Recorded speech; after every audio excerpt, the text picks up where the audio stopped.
Hello, Bl'Artagnan here with Allure of the Lush, the Vain Rafflesia Lufenia Plus raid event. We're bringing a team of Y'shtola, Beatrix, and Edward. Before we get into it, be sure to hit that like button and the subscribe button if you haven't already. Both really help support the channel and help grow. Now, you're probably thinking to yourself, Blart, why have you brought Edward here? Surely there must be a better character for you to bring to this fight. And I say to you, yes, you are right. There are several. This was not a great idea, but here we are. Beatrix, of course, is fantastic here, and Y'shtola does a great job of supporting both of these two in terms of bringing the pain. Well, Edward isn't bringing a whole lot of pain at this point, let's be real. But Beatrix is able to pretty much fill our damage requirements for this fight. It does have a tight turn count, though, so we're going to be making some pretty careful decisions at points to kind of maximize our efficiency there.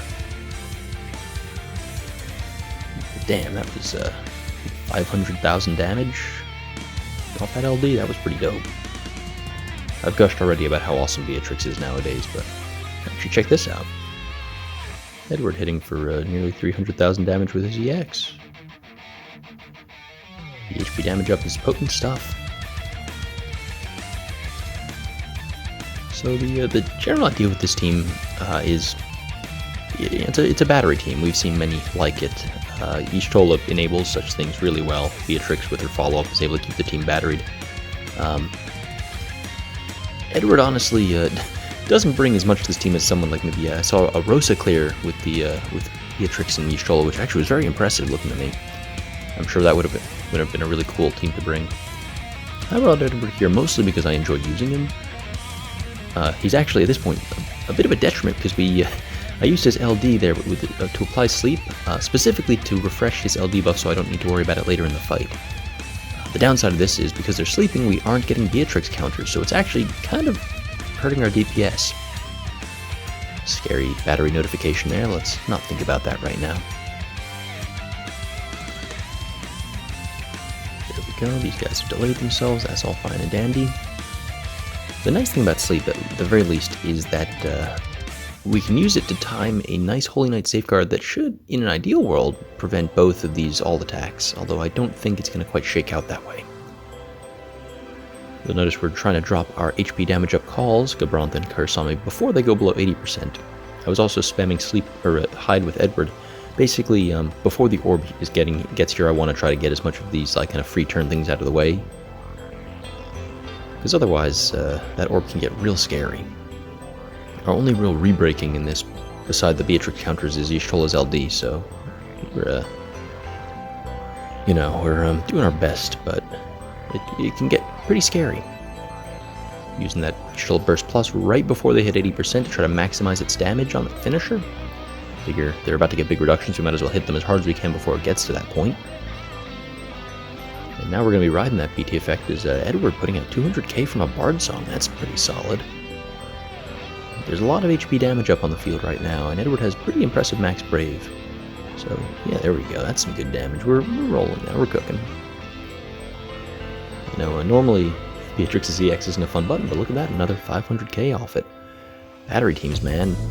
Look at that shit. Of course, her counters are really great for turn efficiency, the defense piercing. I mean, at this point, if you don't know that Beatrix is one of the best characters you can use in this event, you probably haven't been paying attention.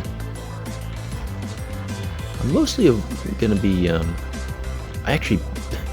going to see me using Medica quite a few times with Y'shtola, specifically because I figured, given the tight turn count, I wanted as many of the turns that are counted against me to involve Beatrix hitting them as hard as possible. So if Y'shtola isn't going to be hitting an Afflatus Misery, I kind of don't really think it's necessary for her to throw out a Scion's Arrow if that turn count could be used by Beatrix to deal another 500k or whatever. So that's the thinking I had there.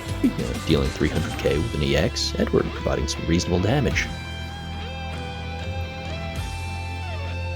Basically, the core of Beatrix, Y'shtola, and a solid battery support I think is going to go a long way. It just seems like a really kind of resilient team. At least for an orb that is general enough that we don't need to bring any sort of special techniques to overcome it, you know? It actually has a lot of defensive resilience as well, between sleep to keep us safe, Beatrix is holding that safeguard to protect us, and Y'shtola with the massive heals. Heck, worst case, if someone dies, Y'shtola can revive him. This is a very resilient team. But I'd say the trickiest part of this fight is, for this team, is going to be managing that orb, because it can quickly get to a point where you find yourself looking at the turn count and being like, wait a second, if Edward goes here, does his Bard Song, then Beatrix goes, or Y'shtola goes, okay, if A gets a turn, the orb's going to go off. That's not good. We can't let that happen, so what do? We're going to have to use Y'shtola's LD to re-break. That pushes it back by 4, gives us some more breathing room. It took quite a bit of trial and error to work out the exact kind of rhythm and cadence to keep the orb from killing us. And honestly, the end of the fight gets a bit scuffed as trying to dance around that stuff. I had a bit of a cleaner run before I recorded this, finishing 3 turns earlier, but at the end of the day, so long as you get within turn count, that's what matters, right guys? It's a weird situation here with Beatrix as our primary source of breaks, or pseudo re-breaks, because the enemy can't be at 3 on, or can't start its turn on 2 on the orb, otherwise it blows you up. So we're going to be doing a lot of figuring out of what we can get away with doing. Brave attacking the launch so that Y'shtola goes into her turn with full Brave, and then using that Silence Holy with that bonus from the burst effect to break them and boost the orb again. Use this opportunity to reapply a Romp Call. Oof. I gotta say, I have to be honest with you guys, we're just kind of doing Medica and stuff. This fight actually gave me quite a bit of trouble. I think I've already posted 2 clears of it before this one, but I've actually been working it pretty hard and having a lot of trouble beating it with different teams that I've tried. Don't really know why it's giving me such a difficult time, but I think just something about the orb, it's funny, I really enjoy the fight. I find it very engaging and with mechanics that are challenging but not punishing.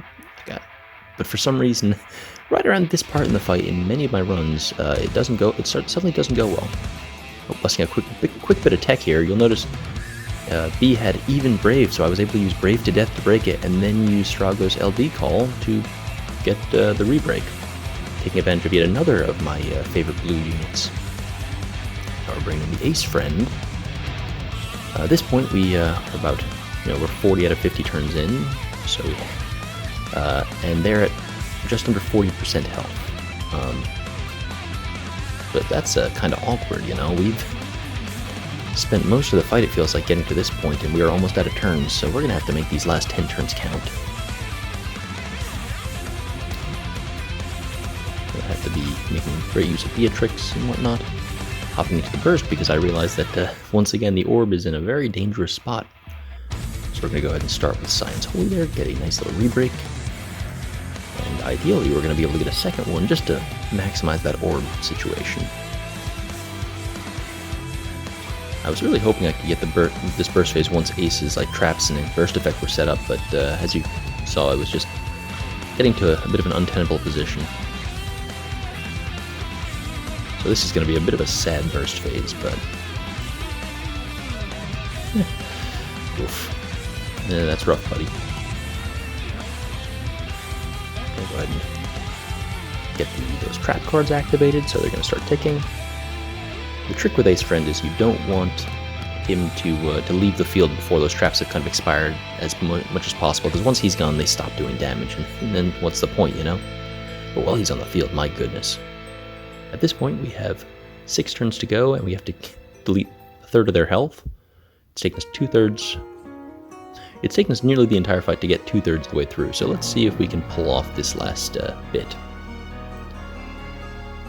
Beatrix with the fantastic counter. We're at about 2% battery, something crazy like that. Pretty scary. So this fight's getting a little bit tense in a number of ways. The turn count, the battery power, the orb, just a stressful situation for all parties involved, really. We'll make it work. medicating like a coward to keep the turn count as high as possible,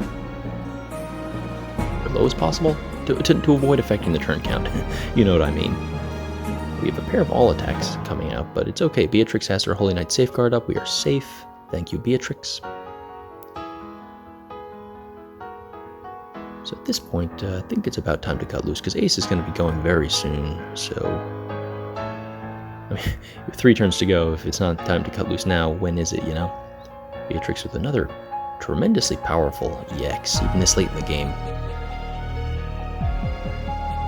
So now we can't let Ace take another turn, otherwise those traps go away and we're probably done. So we're going to go ahead and use one of Y'shtola's subtly useful tricks that she can pull out, which is that she can just take a bunch of free turns if she needs to and wants to. Checking we're still within the HP requirement. We're going to go ahead and spam some AAs, get go. Just get those traps to pop, you know? Look at that. Boards to 2, just to be on the safe side. We're going to pop Brothers now. Nice flat. Oh, dang, that was a very nice afflatus. Oof. I think we're just about there, guys. Maybe I could have summoned sooner, but I wanted to be absolutely certain, because this took a while to get to. Edward failing to get the kill there. Good job, Edward, you contributed. But there we have it. Y'shtola, Beatrix, and Edward in Lufenia Plus. What the hell, guys? Anyway, I hope you enjoyed the video. Thank you for watching. What the fuck? What are you doing there? That's not Y'shtola. The shit? Hold on, just give me a second. Yeah, that's what I thought. Okay, that was bizarre. Anyway, I thank you for watching to the end. I hope you enjoyed, and I will see you in the next video. Adios.